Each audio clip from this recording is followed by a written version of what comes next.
இந்தா இந்தா வந்துட்டாருல, அருமையா செஞ்சிட்டாருல நம்ம புலிகேசி ஹோஸ்ட். நினைச்சேன் இதுதான் நடக்கும்னு நான் நினைச்சேன், அதுதான் நடந்திருக்கு. நான் மட்டும் நினைக்கலைங்க, எல்லாருக்குமே தெரியும். பிக் பாஸ் பார்க்குற எல்லா ஆடியன்ஸுக்கும் தெரியும் சேதுபதி இன்னைக்கு என்ன பண்ண போறாரு அப்படின்னு சொல்லிட்டு. சேதுபதி அவர்களுக்கு நான் ஒரு பேர் வைக்கலான்னு இருக்கேன், அது அடுத்த வீடியோவில் வரும், இந்த வீடியோவில் வராது. சர்ப்ரைஸாக நான் சொல்கிறேன். ஆல்ரெடி இதெல்லாம் உங்களுக்கு நிறைய பேருக்கு தெரிஞ்சிருக்கும், இருந்தாலும் நம்ம சொல்லுவோமே, சொல்லி வைப்போமே. என்ன இப்போ காசாக பணமா? 2 ப்ரோமோ போட்டாங்களா? ப்ரோமோ பார்க்கும்போதே தெரிஞ்சு போச்சு இன்றைக்கி எபிசோடு வந்து முழுக்க முழுக்க என்ன பேச போகிறார் அப்படின்னு சொல்லி.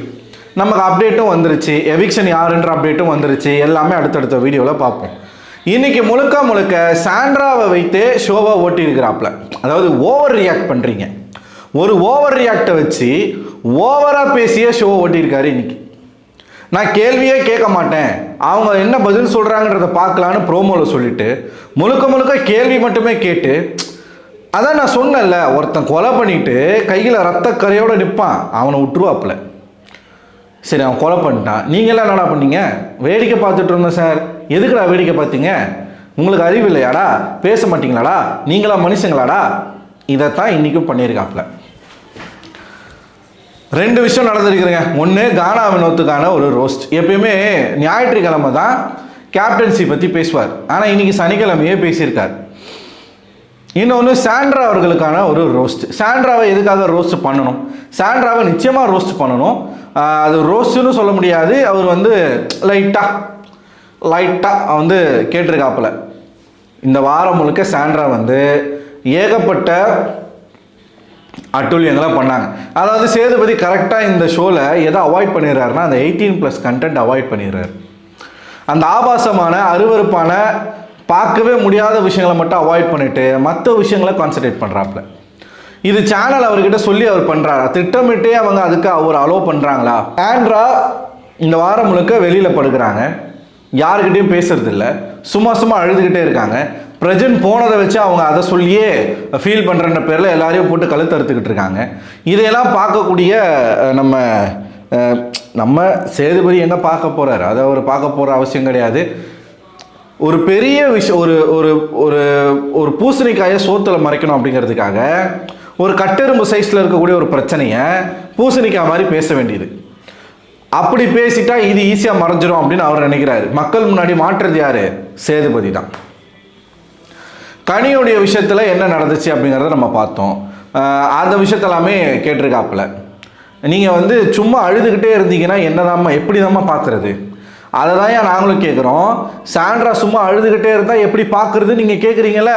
சும்மா 18+ காஜி பிடிச்சி 2 பேர் வந்து சுற்றிக்கிட்டு ஒருத்தனை மாற்றி ஒருத்தன் வந்து அப்படியே பார்வையில் செடியூஸ் பண்ணுறது, தவறான இடங்களில் கை வைக்கிறது, ஆனால் உணவு கட்டி பிடிச்சிக்கிறது, போய் முத்தம் கொடுக்கறது, இப்படி தொடர்ச்சியாக ஆபாசமே பண்ணிக்கிட்டு இருந்தால் எப்படி நாங்கள் நிகழ்ச்சியை பார்க்குறது? இந்த கேள்வியை நீங்களும் கேட்க மாட்டீங்க, சேனலும் கேட்க மாட்டாங்க. யார் தான் கேட்குறது?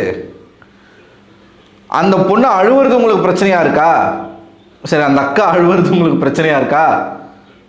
மக்களுக்கு அதை தாண்டி பல பிரச்சனைகள் இருக்கே. நீங்கள் மக்கள் செல்வன் இல்லை, மொக்க செல்வன், மக்கு செல்வன், இப்படி பல பேர்கள் உங்களுக்கு வச்சுக்கிட்டு இருக்காங்க லைனா.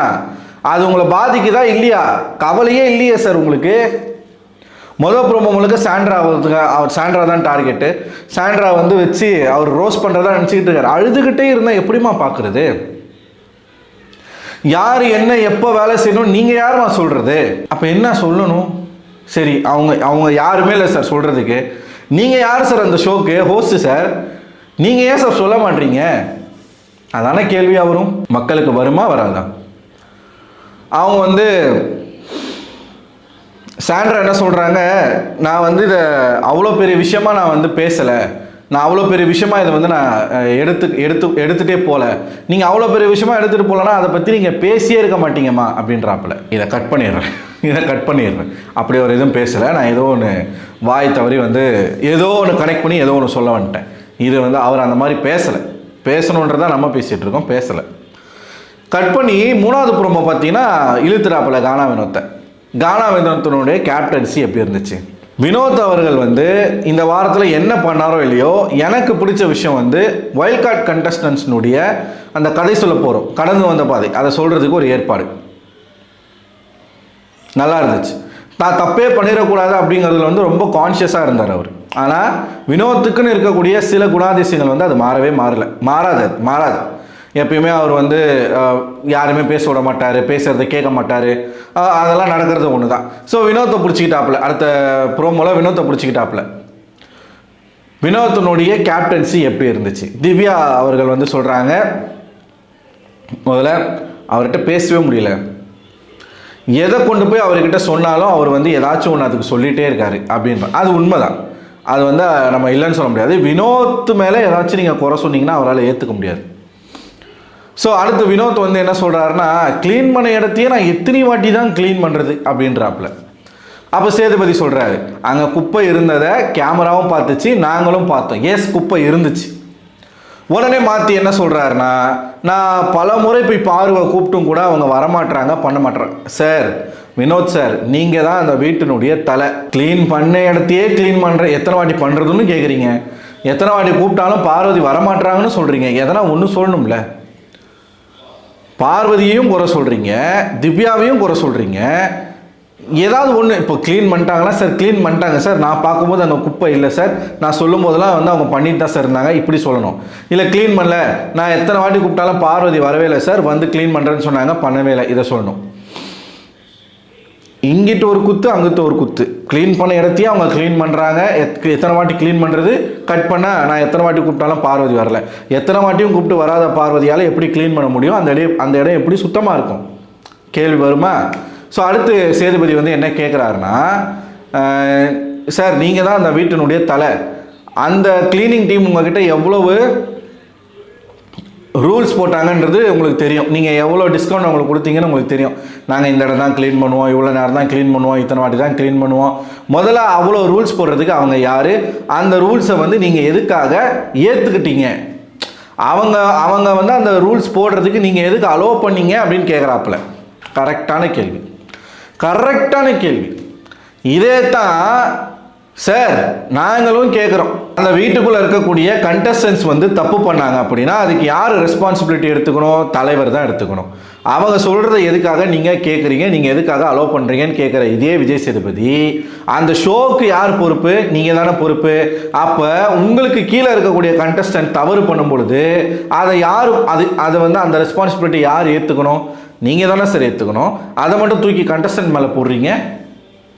நீங்கள் கேட்டுக்கோங்க, நீங்கள் அடிச்சுக்கோங்க, நான் எதுவும் கேட்க மாட்டேன்னு தூக்கி அவங்க மேலே போட்டால் அப்போ இனிமேல் வந்து அங்கே இருக்கிற வீட்டில் இருக்கிற யார் தப்பு பண்ணாலும் தலைவரை தான் கேட்பீங்க அப்படின்னா, அப்போ நாங்கள் இனிமேல் வந்து அந்த வீட்டில் இருக்கிறவங்க தப்பு பண்ணால் அந்த வீட்டில் இருக்கிற ஆட்களை எதுக்கு நாங்கள் திட்டணும்? உங்களை திட்டிட்டு போயிடுவோமே. உங்களை திட்டலாம் உட்காந்து விஜய் சேதுபதி அவர் வந்து கேட்க மாட்டார், அவர் வந்து ஒரு டம்மி பீஸு, அவருக்கு வந்து தைரியம் கிடையாது, நெஞ்சுரம் கிடையாது, போஸ்ட் பண்ண தெரியாது, பேசலாமா? கடைசி வரைக்கும் கேட்க வேண்டிய விஷயத்துக்கு வரவே இல்லையே சார். நீங்கள் இன்னைக்கே கேட்கல, நாளைக்கு எதுவுமே கிடையாது, நாளைக்கு டபுள் எவிக்ஷன். ஆக மொத்தத்தில் மக்களுடைய எதிர்பார்ப்பு சேதுபதி கிட்ட நடக்கவே நடக்காது.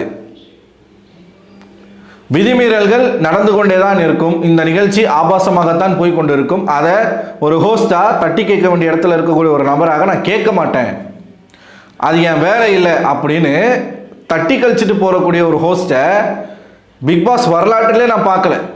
ஈவன் சல்மான் கான், ஈவன் சுதீப் அவர்கள், ஈவன் நாகார்ஜுனா, ஈவன் மோகன்லால், இவங்க யாருமே இந்த மாதிரி தன்னுடைய ஷோவில் நடக்கக்கூடிய ஒரு விஷயத்துக்கு ரெஸ்பான்சிபிலிட்டி எடுத்துக்காமல் இருந்ததே இல்லை.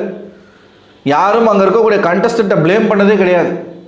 நீங்கள் மட்டும்தான் அவங்க அப்படி பண்ணும்போது நீங்கள் என்ன பண்ணீங்க, நீங்கள் ஏன் கேட்கல, நீங்கள் ஏன் பேசலை. ஆனால் கடைசி வரைக்கும் மக்கள் கேட்குறது, நீங்கள் ஏன் சார் கேட்கல சார்? உங்களையே மதிக்கலை சார், அவங்க உங்களையே மதிக்கலை, பிக் பாஸே மதிக்கலை.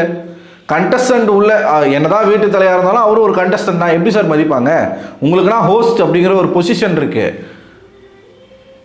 நீங்கள் ஹோஸ்டா இல்லை அவரு ஹோஸ்டா? நீங்கள் நடத்துறீங்களா ஷோ இல்லை அவங்க நடத்துகிறாங்களா ஷோ? இந்த எரும மாட்டு மேலே மழை பெஞ்ச மாதிரி கதை, அந்த கதை தான். எவ்வளவுதான் கத்தினாலும் 2 காதுகளையும் பொத்திக்கொண்டு நான் போய்கொண்டே இருப்பேன், அப்படி தான் ஒரு மென்டாலிட்டியில் இருக்கிறாங்க.